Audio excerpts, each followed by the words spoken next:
저는 지금 서울 한복판의 콘서트홀에서 피아노를 연주하고 있습니다.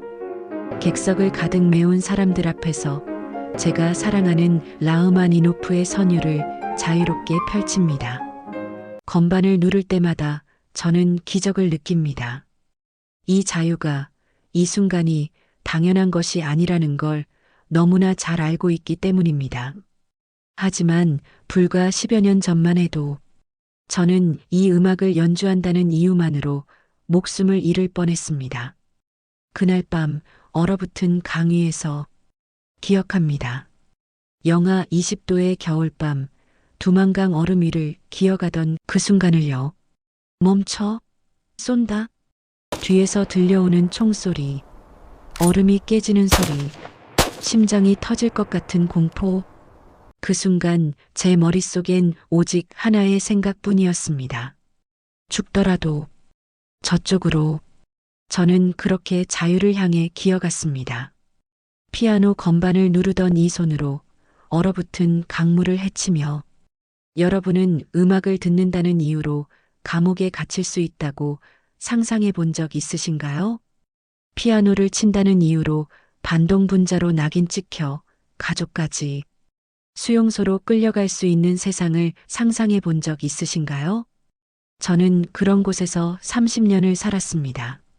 평양의 특권층 음악가에서 국경을 넘는 탈북자가 되기까지, 그리고 다시 자유로운 피아니스트로 살아가기까지의 이 믿기 힘든 여정이 궁금하시다면 지금 구독 버튼과 좋아요를 눌러주세요. 여러분의 관심이 아직도 그곳에 남겨진 수많은 사람들에게 희망의 메시지가 됩니다. 지금부터 들려드릴 이야기는 제 삶의 전부입니다. 평양의 화려한 무대에서 시작해 얼어붙은 강을 건너고 타국 땅을 떠돌다가 마침내 이곳 자유의 땅에 발을 디디기까지, 그 모든 순간의 진실을 여러분께 들려드리겠습니다. 첫 번째 이야기는 제가 태어나고 자란 그곳 평양에서 시작됩니다. 7살 피아노 앞에 선 소년. 저는 1983년 평양에서 태어났습니다. 아버지는 국가예술단의 지휘자였고 어머니는 성악가였습니다. 북한에서 예술인 집안은 일종의 특권층이었습니다. 배급이 다른 사람들보다 조금 더 나았고 평양 중심부의 아파트에서 살 수 있었습니다. 무엇보다 출신 성분이 좋다는 평가를 받았죠. 7살 때 아버지가 집에 피아노를 들여왔습니다. 소련제 낡은 피아노였지만 제겐 세상에서 가장 아름다운 악기였습니다. 준혁아, 피아노는 우리 공화국의 영광을 위해 쳐야 한다. 알겠느냐? 네, 아버지. 저는 그렇게 대답했고 정말로 그렇게 믿었습니다. 평양예술학교의 일상. 10살이 되던 해 저는 평양 제1의 예술학교에 입학했습니다. 전국에서 선발된 아이들만 들어올 수 있는 곳이었습니다. 아침 6시면 기상나팔이 울렸습니다. 세수를 하고 김일성 주석님과 김정일 장군님의 초상화 앞에서 묵념을 했습니다. 그리고 식당에 가서 강냉이죽과 무김치로 아침을 먹었습니다. 오전엔 사상 교육이 있었습니다.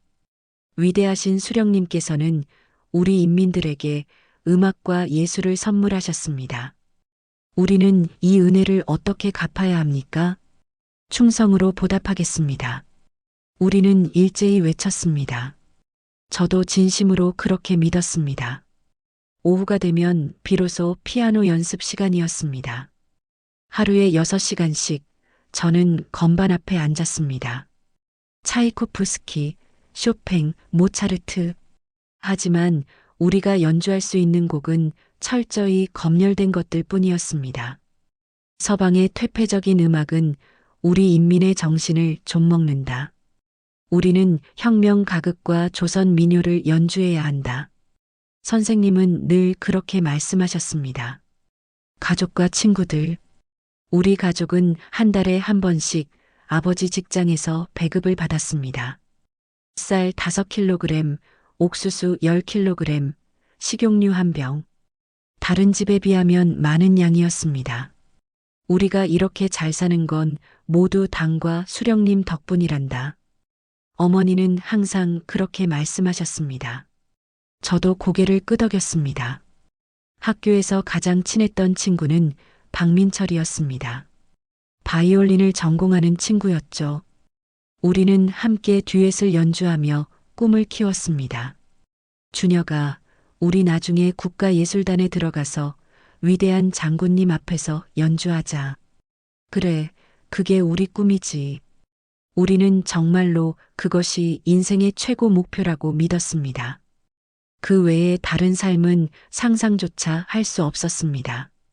작은 균열. 하지만 가끔, 아주 가끔 이상한 생각이 들었습니다.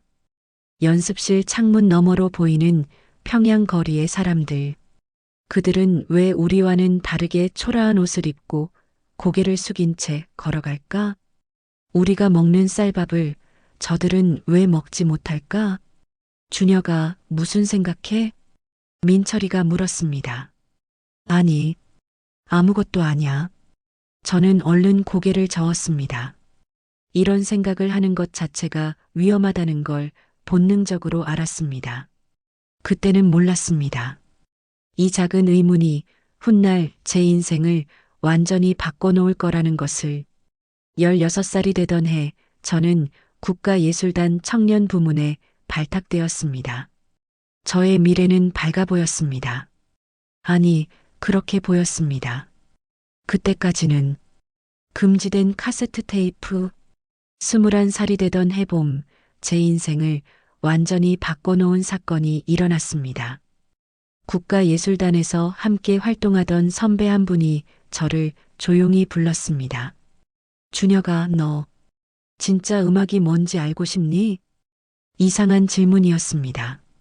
저는 이미 매일 음악을 하고 있었으니까요. 선배는 주위를 살피더니 작은 카세트 테이프 하나를 제 손에 쥐어주었습니다. 집에 가서 혼자 있을 때만 들어.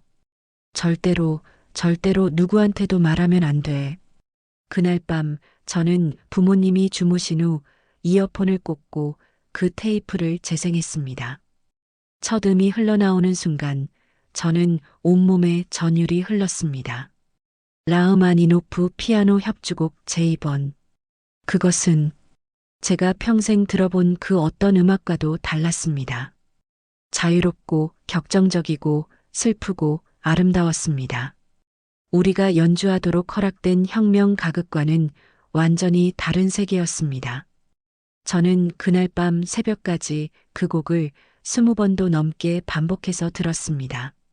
그리고 깨달았습니다. 나는 지금까지 진짜 음악을 해본 적이 없구나. 보이부의 방문. 한 달 후 새벽 5시. 쿵쿵쿵. 거친 노크 소리에 저는 잠에서 깼습니다. 국가 보이부다. 문 열어라. 심장이 멎는 줄 알았습니다. 문이 열리자마자 제복을 입은 남자들이 집 안으로 밀려 들어왔습니다. 그들은 제 방을 뒤지기 시작했습니다. 서랍을, 옷장을, 침대 밑을. 이게 뭐냐? 한 요원이 제 책상 서랍 깊숙한 곳에 숨겨둔 그 카세트 테이프를 꺼냈습니다. 그 순간 제 앞이 캄캄해졌습니다. 자는. 닥쳐. 내 이름이 뭐냐? 이준혁입니다. 이준혁? 너는 지금 반동 음악을 소지하고 있는 것으로 조사됐다. 같이 가자. 어머니가 울부짖었습니다. 아버지는 무릎을 꿇었습니다. 동무들 제발. 저 아이는 아직 어립니다. 제가 대신. 닥치라고. 당신도 같이 조사받고 싶은 거요? 저는 그렇게 끌려갔습니다. 신문실의 나을. 보이부 신문실. 콘크리트 벽과 바닥, 천장에 매달린 하나의 전구. 쇠로 된 의자. 이준혁? 이 테이프를 어디서 구했나? 대답 안 하면 내 부모도 여기로 끌고 온다. 알겠나? 저는 떨리는 목소리로 대답했습니다. 혼자, 우연히, 길에서 주웠습니다. 뺨을 후려치는 소리가 울렸습니다. 거짓말. 누가 줬어? 이름대. 저는 끝까지 선배 이름을 말하지 않았습니다. 그러면 그분의 가족까지 몰살당한다는 걸 알았으니까요. 나흘 동안 저는 잠도 재우지 않는 신문을 받았습니다. 그리고 마지막 날 신문관이 말했습니다. 너는 운이 좋은 놈이다. 내 아버지가 예술단 간부라는 점, 내가 아직 젊다는 점을 고려해서 이번 한 번만 용서해준다. 하지만 다시는 이런 짓 하지 마라. 다음엔 정말 끝이다. 저는 풀려났습니다. 하지만 그 나흘이 제 인생을 완전히 바꿔놓았습니다. 깨어난 눈. 집으로 돌아온 저는 예전의 제가 아니었습니다. 피아노 앞에 앉아도 더 이상 충성의 노래를 칠 수가 없었습니다. 왜 나는 내가 원하는 음악을 연주하면 안 되는 거지? 왜 음악을 듣는 것만으로 범죄자가 되는 거지? 왜 나는 내 인생을 스스로 선택할 수 없는 거지? 그날 이후 저는 매일 밤 창밖을 바라보며 생각했습니다. 저 멀리 두만강 너머에는 정말 다른 세상이 있을까? 거기서는 내가 원하는 음악을 자유롭게 연주할 수 있을까? 하지만 동시에 저는 너무나 두려웠습니다. 탈북은 곧 죽음을 의미했으니까요. 실패하면 총살, 가족은 수용소. 그렇게 저는 2년을 더 버텼습니다. 하지만 운명은 저를 기다리고 있지 않았습니다. 죽음. 2013년 가을, 제게 마지막 계기가 찾아왔습니다. 그날도 예술단 연습실에 나갔는데 박민철의 자리가 비어 있었습니다. 민철이는? 못 들었어? 어제 총살당했어. 순간 귀가 멍했습니다. 뭐? 라고? 남조선 영화를 봤대. 중국에서 밀수된 USB였다던데. 보이부가 잡아갔고 공개 처형됐어. 26살. 바이올린을 사랑했던 제 친구는 영화 한 편을 봤다는 이유로 인생을 끝냈습니다. 그날 밤 저는 결심했습니다. 이곳에서는 더 이상 살 수 없다. 브로커를 찾아서 북한에서 탈북 브로커를 찾는 건 목숨을 거는 일이었습니다. 하지만 저는 더 이상 두려울 게 없었습니다. 이미 제 안에 무언가는 죽어 있었으니까요. 예술단 공연차 함경북도 청진에 갔을 때 저는 조심스럽게 수소문을 시작했습니다. 혹시 두만강 쪽으로 가는 방법을 아십니까? 시장 골목의 한 아주머니가 제 눈을 오랫동안 바라보더니 작은 쪽지를 건넸습니다. 거기엔 암호 같은 주소 하나만 적혀 있었습니다. 그렇게 저는 브로커를 만났습니다. 어두운 골목의 허름한 집, 담배 연기가 자욱한 방. 중국까지 가는데 미화 5,000달러. 한국까지는 1만 달러야. 있어? 5,000달러. 북한 돈으로 환산하면 상상할 수 없는 금액이었습니다. 돈을 모으는 방법.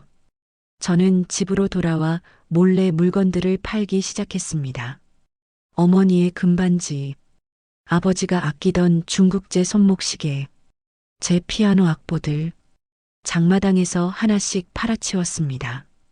그리고 예술단 공연으로 받는 외화벌이 수당을 한 푼도 쓰지 않고 모았습니다. 6개월이 걸렸습니다.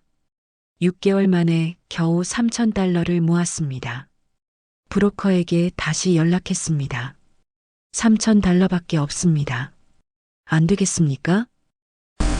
중국까지만. 거기서부터는 내 운이야. 저는 고개를 끄덕였습니다.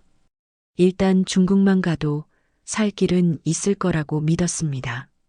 마지막 밤. 2013년 12월 20일.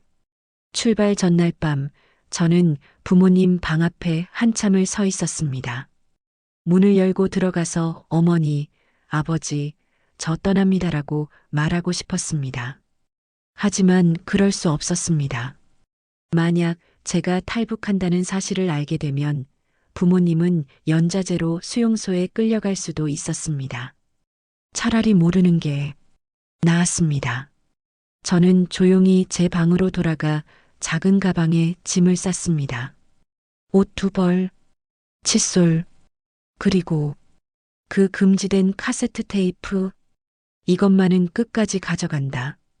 피아노는 가져갈 수 없었지만 음악만은 가져가고 싶었습니다. 책상 위에 작은 쪽지를 남겼습니다. 어머니, 아버지, 죄송합니다. 그리고 사랑합니다. 새벽 4시 저는 집을 나섰습니다. 돌아보지 않았습니다. 돌아보면 다시 돌아갈 것 같았으니까요. 함경북도로 평양에서 청진까지 가는 기차는 이틀이 걸렸습니다. 낡고 더러운 객차, 차가운 바람이 창문 틈으로 새어 들어왔습니다. 저는 창밖을 보며 생각했습니다. 이게 정말 마지막일까? 다시는 이 땅을 밟지 못하는 걸까? 두려웠습니다. 너무나 두려웠습니다. 하지만 동시에 작은 희망도 있었습니다. 저 강만 건너면 나는 자유로워질 수 있다. 청진역에 도착했을 때 브로커가 기다리고 있었습니다. 준비됐어? 저는 떨리는 손으로 가방을 움켜쥐며 고개를 끄덕였습니다. 됐습니다. 좋아.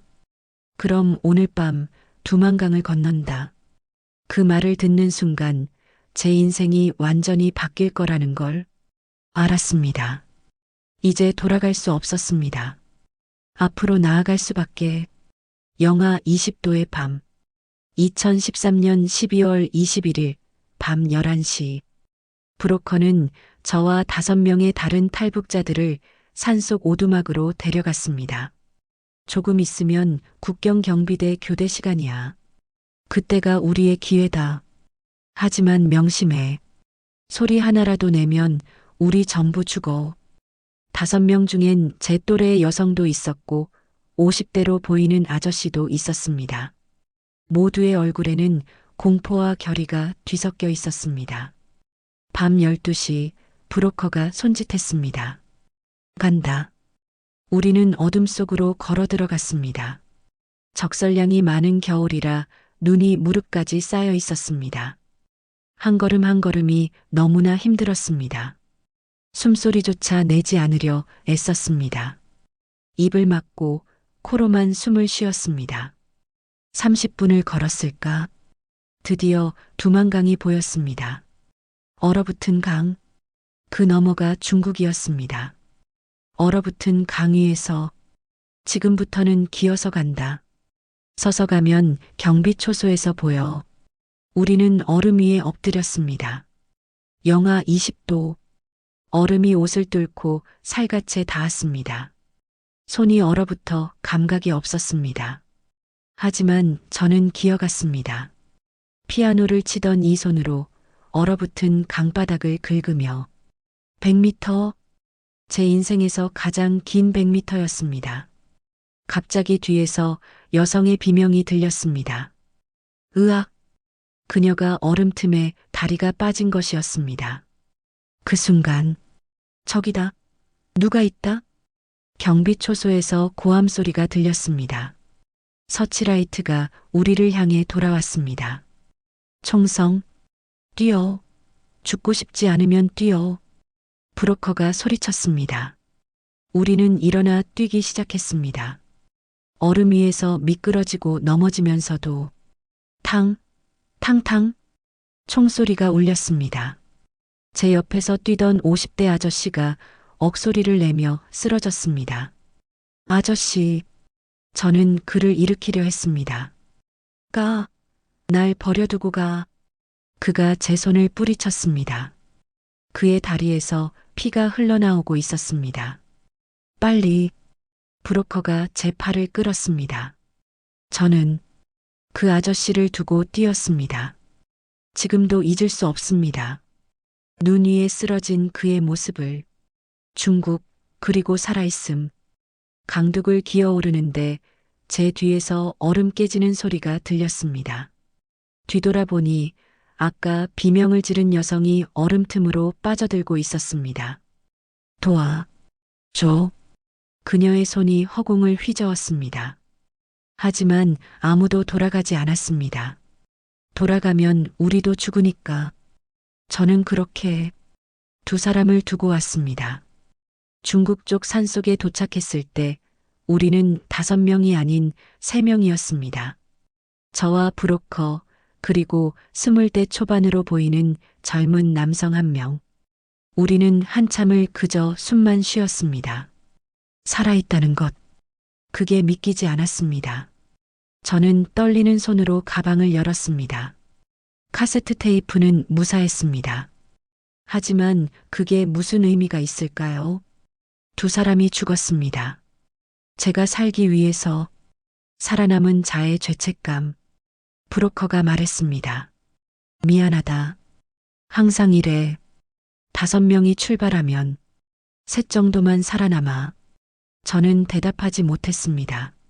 그날 밤 저는 처음으로 깨달았습니다. 자유에는 대가가 있다는 것을, 어떤 자유는 피로 얻어진다는 것을, 그리고 그 피는 때때로 내 것이 아닌 다른 사람의 것이라는 것을. 저는 두만강을 건넜습니다. 하지만 제 마음 한구석엔 그 강이 아직도 얼어붙어 있습니다. 그곳에 남겨진 두 사람의 얼굴과 함께 이제 저는 중국 땅에 있었습니다. 하지만 이것은 자유의 시작이 아니었습니다. 또 다른 지옥의 시작이었습니다. 연변의 작은 방. 브로커는 우리를 연변 지역의 한 조선족 마을로 데려갔습니다. 여기서 사흘만 숨어 있어. 그동안 다음 경로를 알아볼게. 그가 우리를 남긴 곳은 폐가 같은 낡은 집이었습니다. 창문은 깨져 있고 난방도 안 되는 곳. 하지만 저는 안도했습니다. 살았다. 나는 살아서 이곳에 왔다. 사흘이 지났습니다. 브로커는 돌아오지 않았습니다. 일주일이 지났습니다. 여전히 소식이 없었습니다. 함께 온 젊은 남성이 말했습니다. 우리 버려진 것 같아요. 맞는 말이었습니다. 브로커는 돈을 받고 우리를 여기 버린 것이었습니다. 우리는 살아남아야 했습니다. 저는 조선족 마을의 식당에서 설거지 일을 구했습니다. 하루 12시간 일하고 받는 돈은 50위안. 한국 돈으로 10,000원도 안 되는 금액이었습니다. 주인 아주머니는 제가 탈북자라는 걸 알고 있었습니다. 너 말투 보니까 북에서 왔구나. 신분증 없지? 네. 그럼 월급은 반만 줄게. 싫으면 나가. 저는 고개를 숙였습니다. 감사합니다. 선택의 여지가 없었습니다. 신분증이 없는 탈북자는 그 어떤 권리도 주장할 수 없었으니까요. 밤에는 공사장에서 막노동을 했습니다. 벽돌을 나르고 시멘트를 섞고 페인트 칠을 했습니다. 피아노를 치던 이 손으로 손에 굳은 살이 박혔습니다.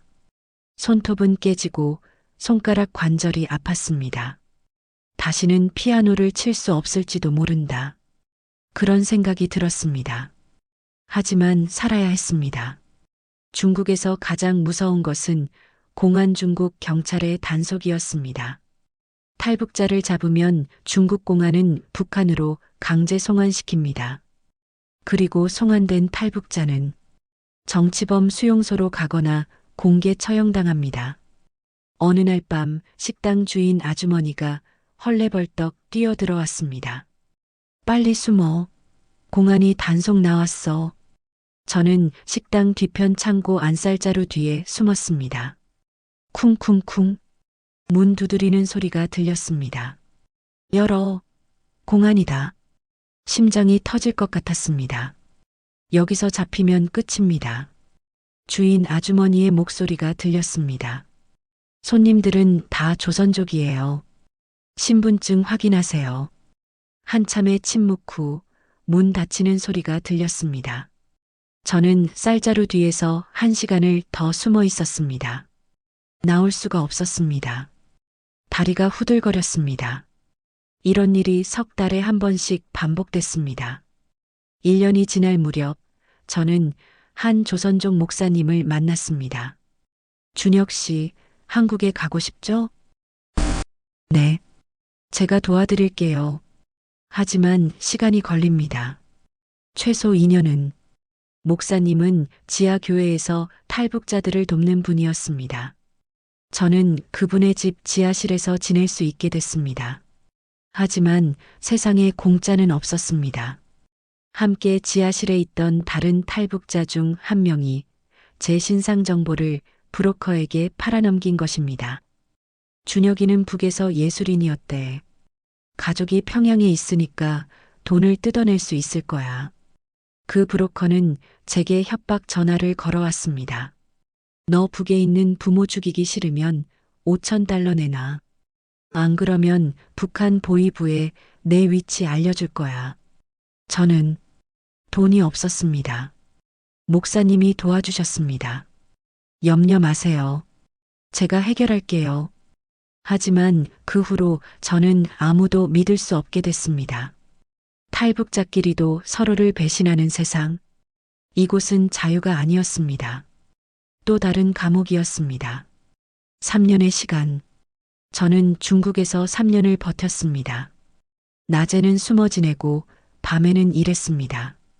가끔 창밖을 보며 생각했습니다. 언젠가 나는 정말 자유로워질 수 있을까? 2016년 어느 날 목사님이 말했습니다. 준혁 씨, 드디어 길이 열렸어요. 다음 주에 출발합니다. 어디로요? 라오스? 거기서 태국으로, 그리고 한국으로. 저는 떨리는 손으로 그 카세트 테이프를 꺼냈습니다. 3년 동안 한 번도 들어보지 못한 테이프. 이제 정말로 자유로운 곳에서 이 음악을 들을 수 있을까? 마지막 여정이 시작됐습니다. 2016년 5월 저는 5명의 다른 탈북자들과 함께 밴에 올랐습니다. 목사님이 연결해준 새 브로커는 중국인이었습니다. 중국에서 라오스까지 사흘, 라오스에서 태국까지 이틀. 절대 밖으로 나오지 마. 검문 걸리면 끝이야. 우리는 밴 뒤편 짐칸에 숨었습니다. 6명이 좁은 공간에 웅크린 채로. 창문도 없었습니다. 숨이 막혔습니다.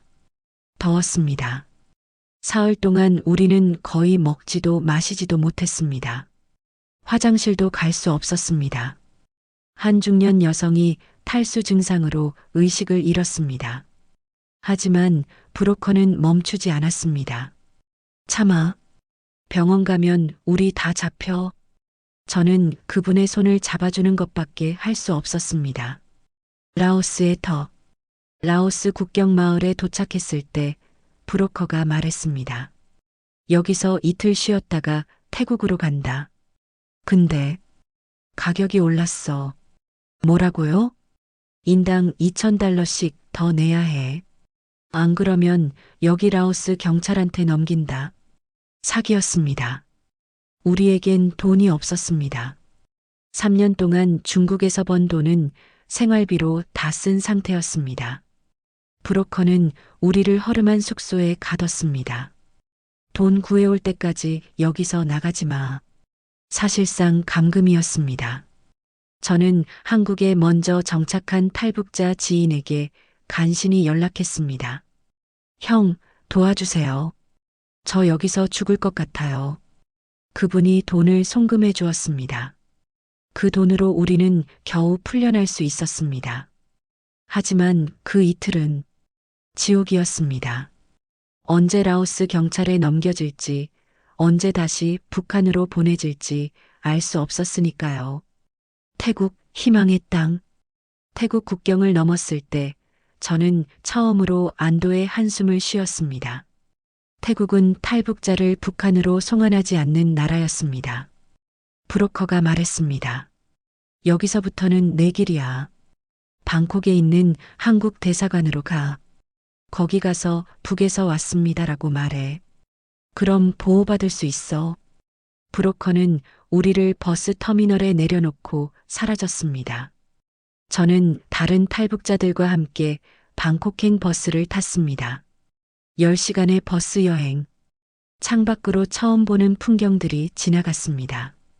야자수, 불교 사원, 화려한 건물들. 이곳이 자유로운 세상이구나. 하지만 아직 안심할 수 없었습니다. 한국 대사관에 도착하기 전까진 2016년 5월 20일 방콕 한국 대사관 앞. 저는 대사관 정문 앞에 한참을 서 있었습니다. 정말 저 문 안으로 들어가면 끝나는 걸까? 3년간의 중국 생활, 두만강에서 잃은 두 사람, 부모님과의 이별, 모든 것이 주마등처럼 스쳐 지나갔습니다. 저는 떨리는 다리로 정문 쪽으로 걸어갔습니다. 경비원이 태국어로 뭐라고 물었습니다. 저는 떨리는 목소리로 한국어로 대답했습니다. 저는 북한에서 왔습니다. 도와주세요. 경비원이 잠시 저를 바라보더니 무전기로 누군가를 불렀습니다. 잠시 후 한국 영사관 직원이 나왔습니다. 북한에서 오셨어요? 네. 네. 신분증은 있으세요? 없습니다. 3년 전에 두만강을 넘어서. 직원분이 고개를 끄덕이며 말했습니다. 들어오세요. 이제 안전합니다. 그 말을 듣는 순간 저는 그 자리에 주저앉아 울었습니다. 3년, 1000일 넘는 시간 동안 참았던 눈물이 터져 나왔습니다. 감사합니다. 감사합니다. 저는 그 말밖에 할 수 없었습니다. 인천행 비행기. 일주일 후 저는 인천행 비행기에 올랐습니다. 창밖으로 보이는 구름. 이제 정말로 끝나는구나. 비행기가 인천공항에 착륙했을 때 기내 방송에서 한국어가 흘러나왔습니다. 대한민국 인천국제공항에 도착했습니다. 대한민국. 그 단어가 이렇게 아름다울 줄 몰랐습니다. 저는 드디어 자유의 땅에 발을 디뎠습니다. 그곳에서 저는 석 달간 머물며 대한민국 사회에 적응하는 법을 배웠습니다. 첫 수업 시간 강사님이 물었습니다. 여러분이 가장 하고 싶은 게 뭔가요? 저는 주저없이 대답했습니다. 피아노를 치고 싶습니다. 그날 오후 하나원 음악실에서 저는 4년 만에 피아노 앞에 앉았습니다. 건반에 손을 올렸습니다. 굳은 살이 박힌 손가락, 거칠어진 손등. 이 손으로 다시 칠 수 있을까? 저는 떨리는 손으로 첫 음을 눌렀습니다. 그리고 울었습니다. 소리가 났습니다. 음악이 흘러나왔습니다. 서툴렀습니다. 틀리기도 했습니다. 하지만 자유로웠습니다. 아무도 저를 막지 않았습니다. 제가 원하는 곡을 연주해도 됐습니다. 저는 그 카세트 테이프에 담긴 라흐마니노프를 쳤습니다. 두만강을 건널 때, 중국에서 3년을 버틸 때 항상 마음속에 담아두었던 그 음악을. 하나원을 수료하고 저는 서울 변두리의 작은 원룸에 정착했습니다. 처음으로 제 이름으로 된 집이었습니다. 정부 지원금으로 작은 전자 키보드를 샀습니다. 매일 밤 저는 그 건반 앞에 앉아 연습했습니다. 하지만 현실은 녹록지 않았습니다. 학력은 인정받지 못했습니다. 북한 음악대학 졸업장은 한국에서 아무 의미가 없었습니다. 저는 낮에는 편의점에서 알바를 했고 밤에는 피자 배달을 했습니다. 그러면서도 행복했습니다. 왜냐하면 제가 선택한 삶이었으니까요. 다시 음악가로. 2년이 지난 어느 날 우연히 탈북자 문화행사에서 피아노 연주 기회를 얻었습니다. 무대에 올라 100명 정도의 관객 앞에 섰을 때 떨렸습니다. 내가 정말 다시 음악가가 될 수 있을까? 하지만 건반에 손을 올리자 모든 두려움이 사라졌습니다. 저는 연주했습니다. 제가 살아온 모든 순간을 담아서. 평양에서의 꿈, 두만강의 공포, 중국에서의 절망, 그리고 이곳에서 찾은 희망. 연주가 끝났을 때 관객들이 일어나 박수를 쳤습니다. 그중 한 분이 다가왔습니다. 음악대학 교수님이었습니다. 학교에서 공부해보지 않겠어요?